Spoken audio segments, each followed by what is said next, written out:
ከፈተና መሻገር በብልሃት የማለፍና ሀገር የማጽናት ልምድ ያለው የኢትዮጵያ ሕዝብ እነዚያን ፍላጎቶች ሳይቀበል በተባበረ ክንድ ላደረገው አስተዋጽኦ ከፍተኛ ክብር ይገባዋል። ጀርመኖች አመንኪዮ ሲሞት ጉልበት አለሁ ይላሉ። ሐሳብ ሲሞት፣ ንግግር ሲሞት፣ ውይይት ሲሞት ጉልበት አለሁ ይላሉ። አለሁ ይላል። ኢትዮጵያውያን አባባል አላቸው። ውሃ ዝቅ ሲል ይሸታል፣ ሰው ደግሞ እየደከመ እየሰነፈ ሲሄድ ኩራትና ፉከራ ያበዛል ይላሉ።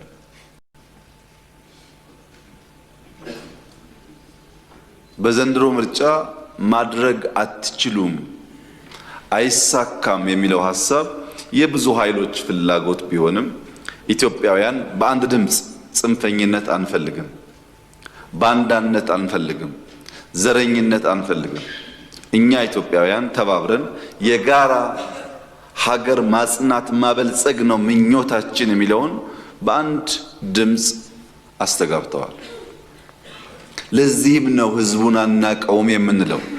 ሰሜን ብትሄዱ፣ ደቡብ ብትሄዱ፣ ምዕራብ ብትሄዱ፣ ምስራቅ ብትሄዱ አንድ ድምፅ ነበር፣ ጽንፈኝነት አያስፈልገንም የሚል፣ ባንዳነት አያሻንም የሚል። ይህንን ታላቅ ድምፅ አረጋውያን በዚህ ምርጫ እንዳያችሁት በድጋፍ ወጥተው መርጠዋል። እነዚያ አዛውንቶች ለሚቀጥለው 5 ዓመት ሊኖሩም ላይኖሩም ይችላሉ። አዛውንቶች ተሰልፈው የመረጡት እነሱ ስለሚኖሩበት ሳይሆን በእነሱ ድምፅ ሀገር መጽናት ስላለበት፣ በእነሱ ድምፅ የልጆቻቸው ሀገር ቀጣይነት መረጋገጥ ስላለበት ትልቅ መልእክት በውስጡ አለው። በሽተኞች በድጋፍ ወጥተው መርጠዋል። በሽተኞች ይዳኑ አይዳኑ አይታወቅም። በዚያች ቀን ህይወታችን እስካለ በእኛ ድምፅ ምክንያት ልጆቻችን ሀገረ መንግስት ያላቸው መሆን ስላለባቸው ብለው ተደግፈው ወጥተው መርጠዋል። ሀዘንተኞች ከሀዘን ተነስተው መርጠዋል። እናቶች ልጆች አዝለው ወጥተው መርጠዋል። ይሄንን አቅልለን አንወስደውም፣ እንደ ታላቅ አደራ የምንወስደው። ከዚያም ባሻገር ጥይት ይተኮሰባቸው፣ የጥይት ድምፅ እየተሰማ ሸብረክ ሳይሉ ወደ ምርጫ ጣቢያ ሄደው የመረጡ ዜጎቻችን ለተመረጠው ሰው ሁሉና ለመንግስት በከፍተኛ ሁኔታ አደራ የሰጡ ሲሆን እኛም በታላቅ ሸክም በታላቅ ኃላፊነት የምናየው ይሆናል። ከኛ አንጻር የነበረው መልእክት ግልጽ ነው። ጅምራችሁ መልካም ነው። ዘርፈ ብዙ ኢኮኖሚዎች ለማሻሻል የምታደርጉት ጥረት መልካም ነው። ጅምራችሁን ወደንላችኋል።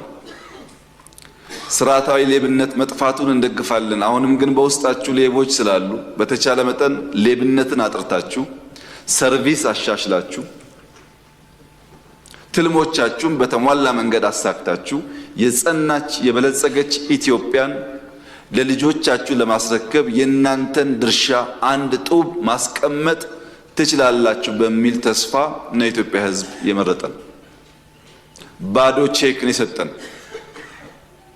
በዚህ ቼክ ላይ መልካም ስም፣ መልካም ስራ መዝራት፣ መልካም ውጤት ማምጣት የኔና የእናንተ ኃላፊነት ይሆናል። ይህንን ቼክ በአግባብ ሳንጠቀም ካበላሸነው የኢትዮጵያ ሕዝብ ጥይት ሳይፈራ እንደመረጠው ጥይት ሳይፈራ የተቃርኖ እርምጃ መውሰድ ይችላል። በታማኝነት እና ሕዝብን በማክበር ማገልገል ምን ያክል ውጤታማና ፍሬያማ እንደሚያደርግ በዘንድሮ ምርጫ ለማየት ተሞክሯል። እንደ መንግስት እኛ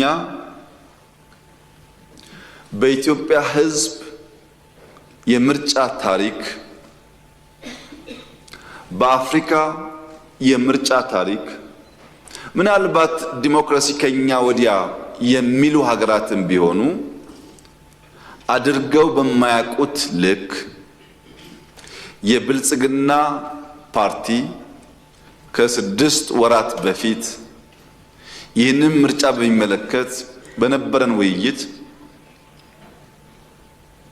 ብልጽግና ከ85% ባለፈ ወንበር አይወዳደርም፣ 15%ቱን ሙሉ በሙሉ የሚፎካከሩ ፓርቲዎች በነፃነት ኢንከምበንስ መንግስት በሌለበት ተጭበረበረ ወይም ደግሞ መንግስት በኃይል ወሰደ በማይሉበት ሁኔታ ብቻቸውን ይወዳደሩ።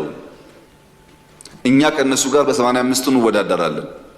ለነሱ 100% እድል ይሰጥ፣ ለኛ ግን 85% እድል ይሰጥ ብለን እንደምታስታውሱት ተጨቃጭቀን ተነታርከን ወስነናል።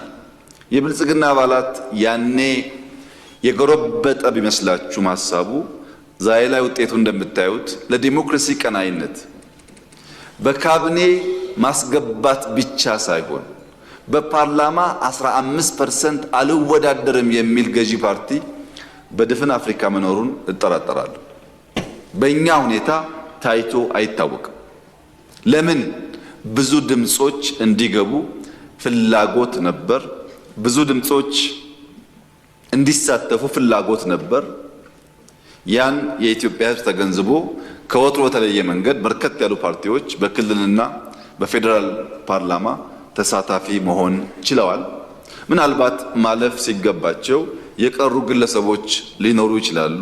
በአብዛኛው ሲታይ ግን ሰላማዊ ዴሞክራሲያዊ የህዝብ ይሁንታ በግልጽ የታየበት ምርጫ ሆኖ እኛም እንደ ፓርቲ 15% ይቅርብን ያልነው ጉዳይ ብዙ ድምጽ ለመስማት እድል የሰጠ ስለሆነ የብልጽግና ፓርቲ አባላት እንደዚህ ባለው ወጣ ያለ ውሳኔ አካል በመሆናችሁ ኩራት ሊሰማችሁ ይገባል። ይህ በየትኛውም አፍሪካ ሀገር አይታይም።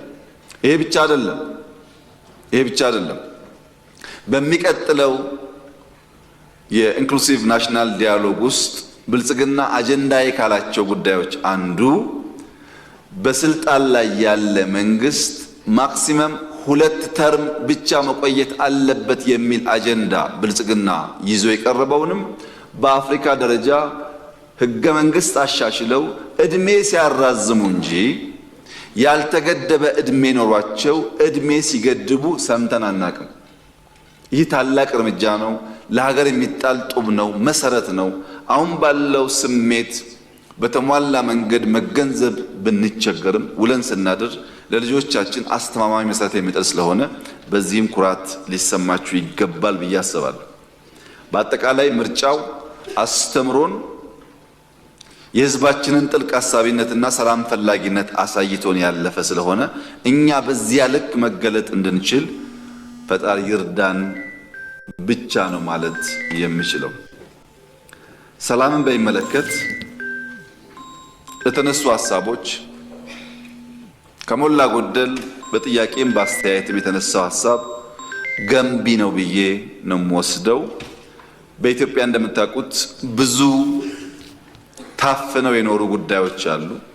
እነዚያ ታፍነው የቆዩ ችግሮች፣ ታፍነው የቆዩ ሐሳቦች አሁን ዘመን ሲመቻቸው መንግስት በንጽጽር የተሻለ ስፔስ የጣቸው ቴክኖሎጂ ሶሻል ሚዲያን ሲያመጣላቸው በርከት ያሉ ነገሮች ይወጣሉ።